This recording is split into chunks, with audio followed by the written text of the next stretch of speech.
Welcome back, everybody. We're going to have a hop update today.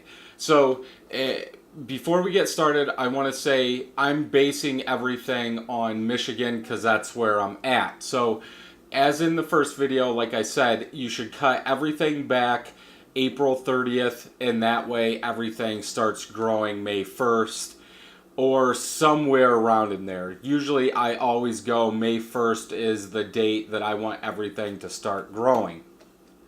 Also, like I said in the first video, some people say don't cut back the first year hops or second year hops. Let the roots, dig down into the ground, let them start, and then cut them back. Because what you're doing by cutting them back is letting all that energy go to the roots mainly to establish into the ground so you have a very good root system. Now, on mine, I cut 3 of the 4 back, so I cut back my Chinook, my Cascade, and my Centennial. I cut every single thing back on April 30th, so that way May 1st we start growing. Steve did the same thing, but he was about a week later. But right now, you should be training if you're in Michigan or the surrounding states. I'm guessing your hops are big enough where you can start training each bind. Now, what I do is I will train counterclockwise, and that's what you guys should do. If you're going straight vertical, you should only have to train once, and then they will follow the rope.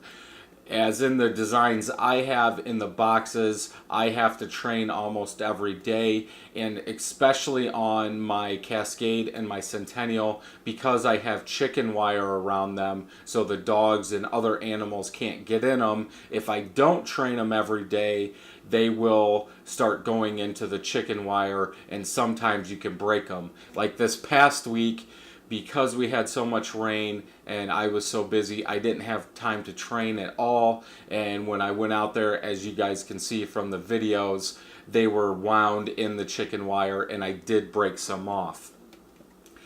So usually what I do is I will run them counterclockwise around the twine, and I will do 2 binds per twine. Sometimes I go 3. It depends on just how good I think they're doing. So on my system, I do 8, let's say 8 to 10 binds per box. And then about once a week, I'll go out there and I'll cut all the other stuff down. And when you start training your binds, you want to pick the ones that look the best. It could be a smaller one, it could be a bigger one. As I see in some of mine, some of my smaller ones are a lot thicker than my longer ones. So what I do is I cut the longer ones because they're real skinny. So run them counterclockwise. If you're in a box like mine, like I said, make sure that you're going out to train them every day, because they still want to go straight up and not in a zigzag pattern. Now, I do have the 2 that I did transplant, and I can say they are growing slower than the ones that I didn't transplant. And that's probably normal because they're getting used to the soil. Also, we don't want to forget, you want to fertilize them with a full dose of whatever recommended fertilizer you want to use once per week. Usually I do this on Sundays, so that way it's out of the way and I know every single day of the week that I'm going to do this on. Also, the twine. If you haven't picked up your twine, make sure you get a good strong twine, because you should be watering these every day with a drip hose. Or like in my case, I have an irrigation system, so I run those zones every morning. Now, I do only water them once a day right now because they are staying wet, but you just want to keep that soil around that crown moist. And you can tell by the dirt if it's wet or not, or if they need watered. And I've been getting a lot of questions on this. Can you grow them in pots?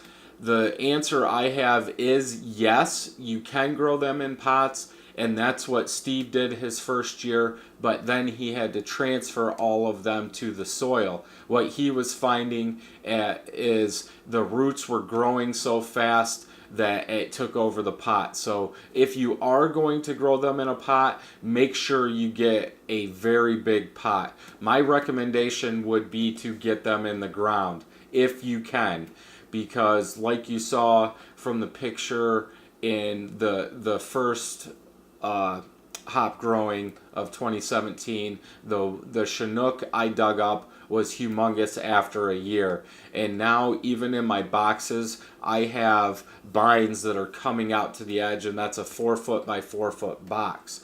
Also, what you can do if you really want to is some people actually get thicker boards, like make them a foot to 18 inches tall, and they sink those all the way into the ground. And what that is going to do, that is going to make those roots grow down farther, so that way they're not spreading out. They kind of like to stay on top of the soil, or just right under the soil, I should say. So the farther you can get them to go down, the better. Now, out at my parents' house, I actually took 5-gallon buckets and I cut the bottom out, and I put it about a quarter to half the way in the ground, so that way the roots had to go down. They can't get through the plastic in the bucket. So that's also an idea. So right now all we're doing is maintaining. We want to cut the extra vines that grow. We want to cut them down, so that way all the plant's energy is going to the roots and to the vines that we're training, so we have good healthy plants. And we want to make sure we get that Miracle-Gro or fertilizer on them every single week.